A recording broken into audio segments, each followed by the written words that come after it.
Sveiki atvykę į antrąją Java programavimo pamoką. Na, turbūt tai, ką matote, jau nėra svetima. Šį visą dalyką galėjot matyti praeitoje mano pamokoje. Na, tiems, kas nežino, ką tai visa tai reiškia ir kaip pradėti rašyti programą, galiu parodyti, kad visų pirma reikia eiti ant File, New, Java Project. Tai čia įvedate projekto pavadinimą, jis gali būti bet koks ir spaudžiate Finish. Na, aš esu jau susikūręs, todėl dabar to nedarysiu. Tuomet turėtumėte matyti štai tokią situaciją. Ant folderio CRC spauskite dešinį pelės klavišą New Class. Na ir čia sukurkite, tiesiog įrašykite pavadinimą, jis taipogi gali būti bet koks. Aš savo pavadinau tiesiog pagrindinę ir tuomet spauskite Finish. Visą tai atlikę turėtumėte matyti maždaug tokią situaciją. Na ir kiekviena Java programa prasideda nuo klasės. Ir klasė tarsi ir yra pati programa. Ir norint paleisti tą programą, reikia turėti kažkokią tai funkciją joje. Java programavimo kalboje atvirkščiai nei, tarkim, Paskalyje funkcijos, tai nėra čia vadinamos funkcijomis. Tai tiesiog metodas. Ir jis apsirašo būtent taip. Public static void. Ir to metodo pavadinimas pagrindinėje programoje turi būti main. Na, aš dabar jums neaiškinsiu visų tų žodžių, tiesiog atsiminkite, jog kas kart pradedant rašyti kiekvieną programą, maždaug vaizdas bus toks. Skliausteliuose dažniausiai aprašomi argumentai, šiuo atveju bus string tipo args, galbūt nekreipkite į tai dėmesio. Na ir štai, kai turite tokį vaizdą, galima pradėti rašyti programą. Na, ką aš šiandien jums noriu parodyti, su kuo supažindinti, tai yra kintamieji. Turbūt apie tai žinote iš matematikos pamokų, ar nežinau, iš kur dar galėtumėte žinoti. Jeigu esate prieš tai programavęs kitą kalbą, tikrai ši sąvoka nebus svetima. Na ir, tarkim, matematikoje kintamasis x būdavo ir jam galima priskirti tam tikrą reikšmę. Tarkim, 4,5. Na, dėja, Java programavimo kalboje kintamieji aprašomi kiek kitaip.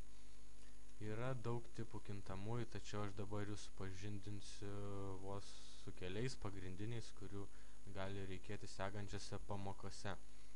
Na, taigi, pirmasis būtų realusis tipas, tai skaičiai, kurie įgyja reikšmes po kablelio, na, tai nėra sveikieji skaičiai. Taigi, Java programavimo kalboje tokie kintamieji aprašomi būtent taip. Double, tai yra kintamojo tipas x. Ir tuomet, kai mes jau programai pristatome tą kintamai, mes galime jam suteikti tam tikrą reikšmę. Ir šiuo atveju, tarkim, parašykime 2,5. Taip, mes priskiriame jam reikšmę. Na, dabar išbandykime, ar programa tiesiog suprato tai, ką mes parašėme. Turbūt reikėtų prisiminti praeitą pamoką, kuomet rodžiau, kaip išvesti tam tikrą tekstą į ekraną. Ir Java programavimo kalboje tai atrodo būtent taip. System out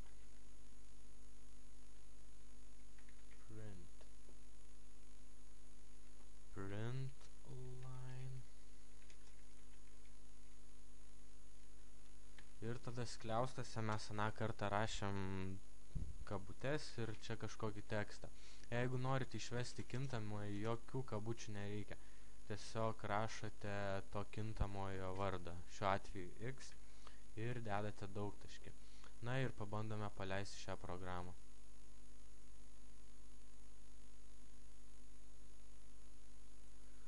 Na ir matome, štai čia mums rašo būtent va tokį rezultatą. Lygiai toks pats, kokį čia priskyrėme. Taigi, jeigu dar kas nors nesupratote, ką ši komandos eilutė daro, tai tiesiog atspausdina tekstą.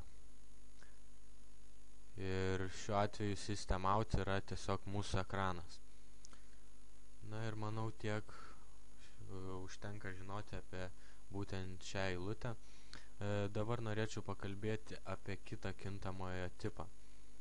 Ir jis vadinamas programavimo kalboje integer ir tiesiog apsirašo int, tai visi sveikieji skaičiai. Ir matote, iš karto išmetė klaidą, kadangi sveikasis skaičius negali turėti tam tikros reikšmės po kablelio. Todėl nutrinkime šitus ir tiesiog palikime 2. Ir vėlgi paleiskime programą.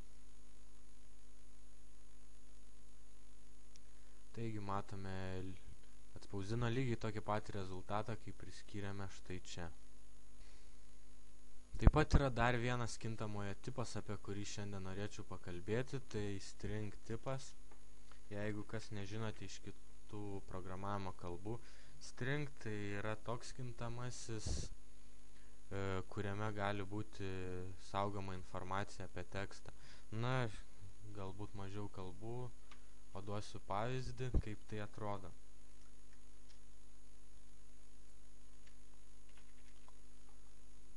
Na, tarkim, aš apsirašiau kintamąjį x, tai čia priskyriau jam reikšmę.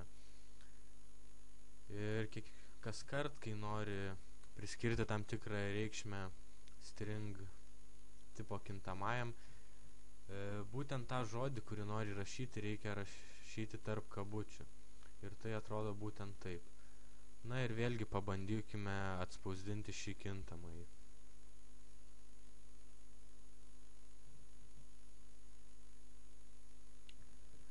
Taigi matote, kad vėl atspausdino lygiai tą patį, ką ir priskyrėme. Ką dar norėčiau pasakyti šioje pamokoje, kad žinoma, kintamųjų gali būti begalė sudėtingoje programoje. Na ir duosiu jums pavyzdį, tarkim. Apsirašome kokį nors kitą kintamąjį, integer sveikojo tipo, jį pavadinsime y ir priskirkime jam reikšmę, tarkim, 3. Tada susikuriam dar vieną integer, tarkim, z ir priskirkime jam reikšmę 2. Na ir matote, susikūrėme kelis kintamuosius. Ir dabar, tarkim, galima su jais atlikti tam tikrus veiksmus. Bet mums dar reikia dar vieno kintamojo, kuris, tarkim, neštų rezultatą. Pavadinkime jį suma, tiesiog irgi integer tipo sum. Ir priskirkime sum bus lygu y plus z. Na ir matote, štai čia atliko tokį veiksmą. Ir jeigu norėtume dabar atspausdinti, galime atspausdinti bet kurį iš šių kintamųjų. Galbūt reikėtų atspausdinti šitą ir pažiūrėti, ar teisingai suskaičiavo. Taigi rašome čia kintamąjį sum, spaudžiame kompiliuoti. Ir štai matote atsakymas 5. 3 plus 2 lygu 5, taigi suskaičiavo teisingai. Na, šioje pamokoje turbūt bus viskas. Tai, ką norėjau jums pasakyti ar parodyti, tai tiesiog 3 pagrindiniai kintamųjų tipai.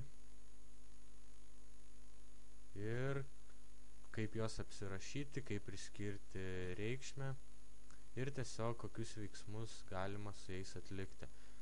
Na, tiesiog čia yra pagrindai, galbūt kažkam neįdomu.